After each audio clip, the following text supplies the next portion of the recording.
Before we start construction of the wood-fired oven, there's a couple of health and safety situations that we could possibly have a look at. In the manual here, on your first page, you have a health and safety guide here that will help you to get yourself completely organized before you start. A couple of the things that are required: a pair of safety glasses, a dust mask, and also a pair of safety boots. Before starting, look after yourself and make sure that you're ready to go. The other thing obviously that you will require to build your oven with will be a solid base, a solid foundation for you to build the oven on. Starting off with the first step of construction, aluminum foil from your wife's cupboard. The only enemy that a wood-fired oven has is moisture. So we want to try and stop any moisture from rain or anything else like that coming through. And basically just cover that base with tin foil just like this. So roll out your foil and just cover all the surface with foil.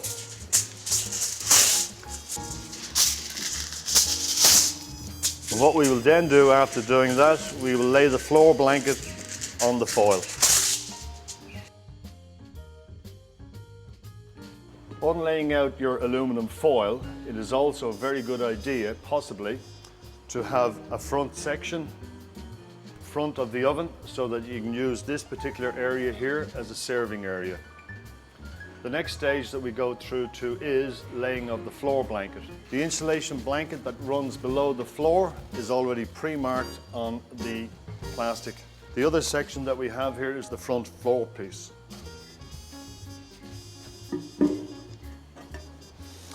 By marking the center piece of the front floor piece and by marking the center of your base, we can then install the two marked lines so that we're running central to the whole wood-fired oven.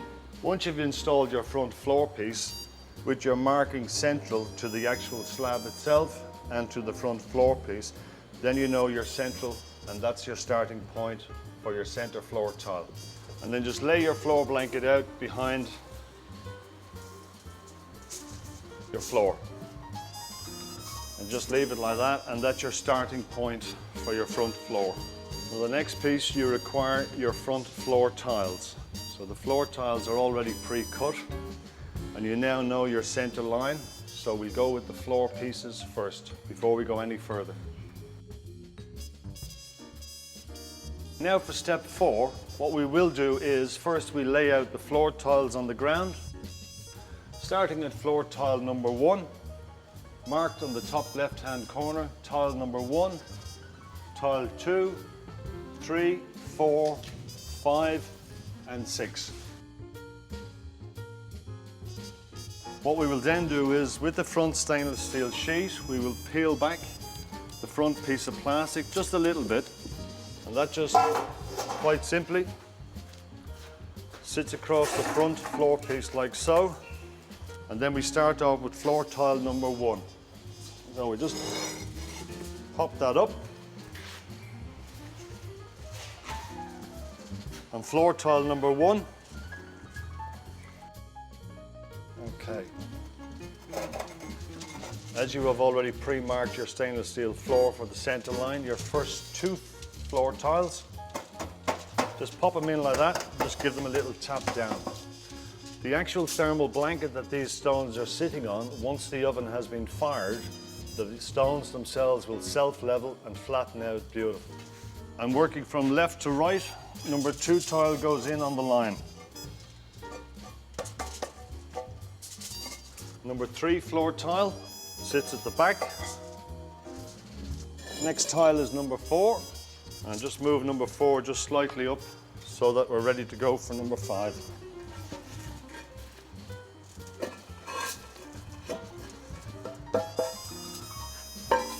That's all the floor tiles are laid, and now what we do is we cut the thermal blanket. Just run that around like that. Remove this section of the blanket. Turn it over. Pop your 3 floor tiles out so that you have the line.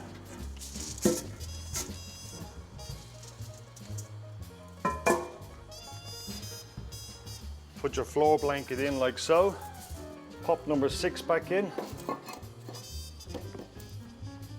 Pop number 5 back in. And number 4. With a blade, cut the blanket tight to the floor tile and remove. And basically just repeat the process on the opposite side. Put the blanket along the side, starting off with number 1, straight back on the blanket, number 2, and number 3. And again, with a blade, just cut the blanket tight to the edges all the way around. And that will give you a nice floor. So now we've got the front floor that's installed, stainless steel floor.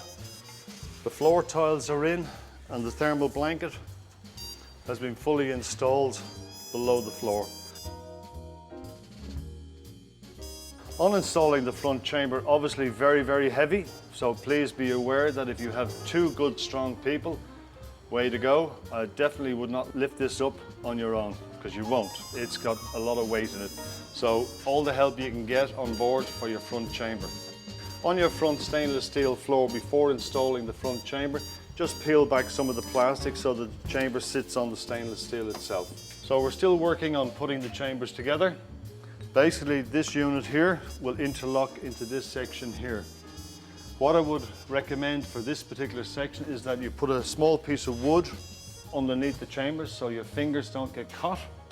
On installing the final chamber, as with the floor tiles, everything is marked 1, 2, and 3, working left from right. Chamber number 1, on the left hand side, chamber number 2, which is marked, and chamber number 3, which is marked here.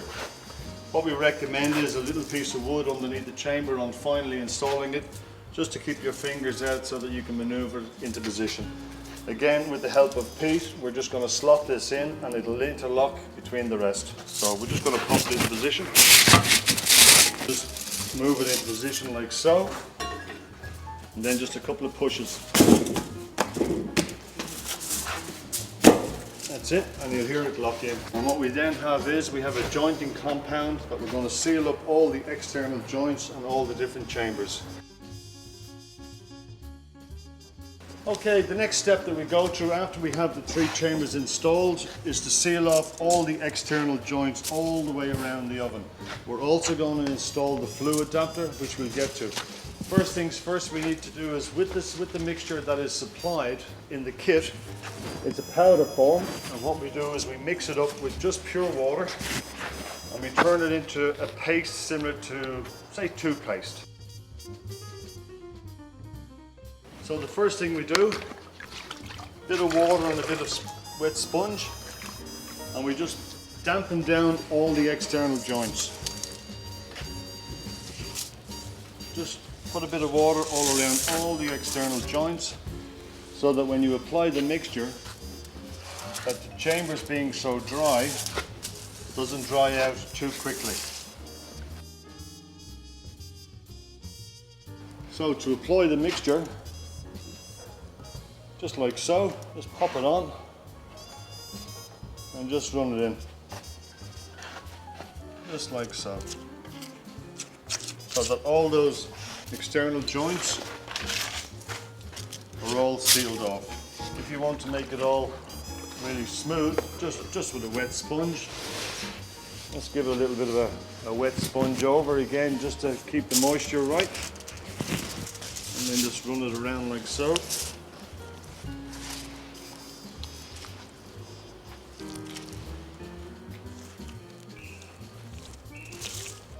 And that gives it a nice finish.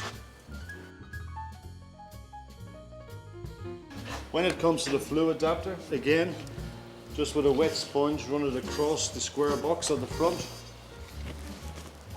Okay.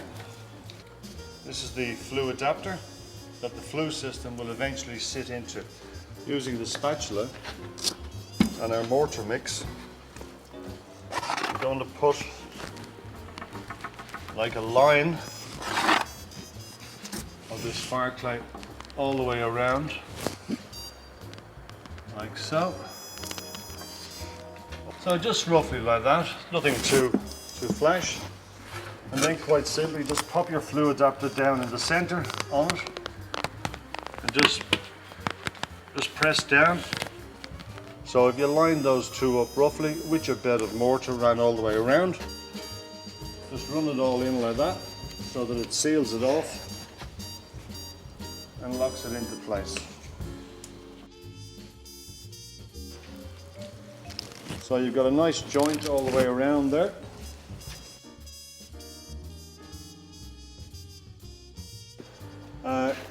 Just with the use of your hand, just run your hand inside and clean off any of the excess mortar that you've squeezed out. And then with the use of a sponge again inside with the sponge, and the same as the external, just give it a little rub so that again it's sealing off all that joint. Okay, we've got to the stage now where we've installed the fluid adapter, we've locked in all our chambers, we've sealed off all the chambers, and now we're ready for the external insulation. So if you roll out your blanket, measure up 70 inches. So with a safety mask, before you use this, because this particular blanket here is an external blanket, it does have fibers, so please put a mask on for your own safety so that everything works out really good. So 70 inches is the first cut, mask on. Lift the blanket up and straight across the top like so. Along the edge like so, and the same on the other side. Bringing the blanket back and just giving it a little bit of a tuck in there along the side. With the use of a long knife, straight in through the fluid adapter, straight over to the edge, and just cut out a circle where your fluid adapter is going to sit. And pop that out so that that's basically going to be where your flue sits. So we've cut the hole out for the flue, and then we just insert the knife at the back like so, and a straight cut all the way to the back. And what that helps us do is to drop the blanket down so that we're insulating the back of the fluid adapter. Just give it a tap like so. For this section here, to fill this in with insulation,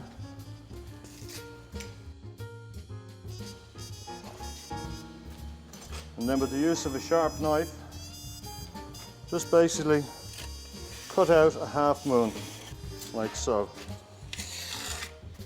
Place this piece here in the approximate position that you want, and then just trim off any excess like so.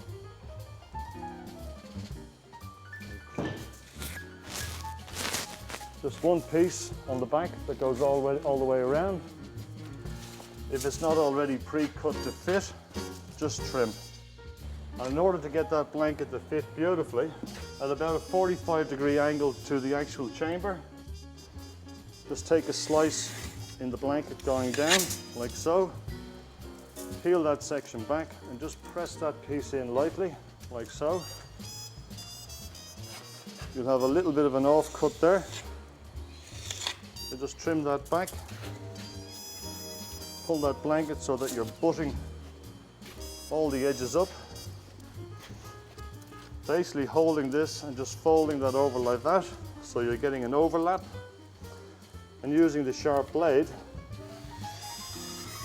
just cut it down through both pieces. Remove the first piece. Remove the second piece. And there you have a really nice joint cut into it. And using the same technique, pull the back piece off and just press the front piece in. Okay, any offcuts that are required with the sharp blade, just follow down the line and remove that piece like so. Take that piece off, and now just pull that into a nice joint. Just put a small little nick in this one so that it folds over. That one sits there and straight through to the chamber. Remove any pieces and just give that one there a little nick on the top. That'll pop out. Follow the line again just like the others. Pop that one out. And there we go. So now we've got a nice tight insulated blanket running all the way around. And with any of the excess insulation left over, just take a cutting off like so. Lay it across the top of the oven there. And basically just trim around each edge so that it sits in nice and tight and there's no gaps. Okay, so just straight in like that and just fold over the edges and tuck it all in so that it's all fully insulated. Okay, so we get it like that. Any of the offcuts where you've missed a little spot, just tuck the insulation in.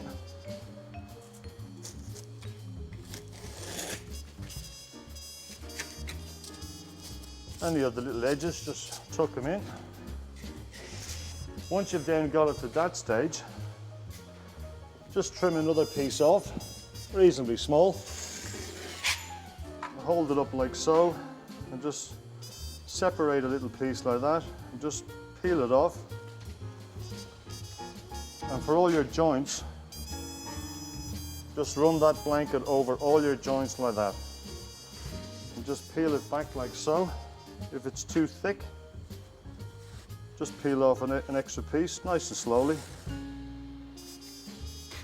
And that piece can go on there. And so on all the way around until you've got all your joints all nicely sealed.